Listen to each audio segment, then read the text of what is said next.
SpellRogue was developed by Guidelight Games and published by Ghost Ship Publishing, and I want to give them a special thanks for providing me with the code so I can check out the game.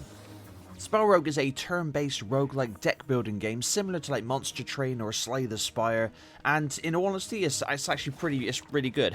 it also involves like rolling the dice and whatnot, and of course being sort of like a roguelike, you can, and like Slay the Spire, you can choose which ways you want to go, where you can either gain new abilities or trinkets, or you can fight harder enemies, or there's these little special encounters which are also pretty cool. There are 4 characters to play as, each one has different elemental effects like water, fire, earth, etc.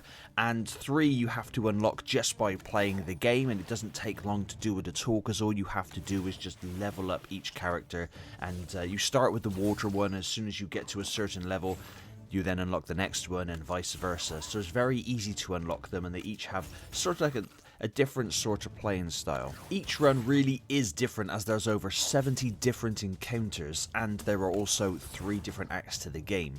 And the bosses at the end of each act do change every time you try and play it, so you're not always fighting the same boss time after time again. So again, I really do like that. There's over 350 different spells to equip.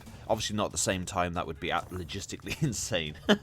But you can also combine them and you can upgrade them as well, which is pretty cool. There are over 75 different enemy types that should definitely not be taken lightly. Most of the time I really do get my ass kicked on this game, but then again, anytime I've got to roll dice, where it doesn't matter if I'm playing real life Warhammer Kill Team, whatever, or playing Baldur's Gate 3 or even Monopoly, if I have to roll a dice, I'm more than often going to be rolling ones, so it's going to be a critical failure across the board.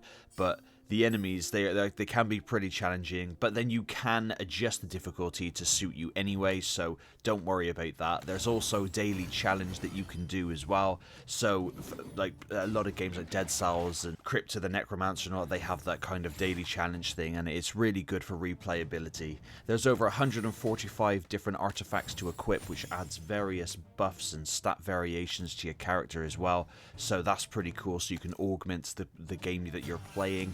But what's really cool with this game is that the fact that when you roll the dice numbers are used then to allocate them to the different spells. So certain spells need like a 3 or a 6. Some spells will allow you to combine different dice together, so you can make up the number that way, but other ones need just the 1 dice for that 1 attack. But like, you can change your loadout so have the spells equipped that you want, so you can really focus on your build, which is really cool. But the dice numbers being having to allocate to the spells, I think that's a pretty neat mechanic. There are also some special enemy encounters as well, and they are straight savage, and they're not even as hard as the final bosses of the world. Now, as long as you've got the right spells and you kind of know what you're doing, and you get you get some decent rolls, so if the dice gods are smiling on you, you should in theory be able then to win. But it is the roll of the dice. But the game is very fun, even though it is challenging and I'm always getting thrashed. It is a very fun game. You can also collect these little blue gems on the map and use these to upgrade your cards. Like I said, you can only have so many equipped at one time, so you want to gain yourself a decent collection and optimize your hand. It is 100% crucial. There is currency that you earn as well, and there's also like little shops that you can get to as well, so you can buy new spells or trinkets or whatnot. And you can also find or buy potions and use potions, which obviously gain like extra health or add debuffs to the enemy or buffs to yourself or whatnot. You can obviously choose not only to attack or inflict status effects on enemies, but you can also equip shields so they can absorb all of the damage or some of the damage depending on what you're going up against.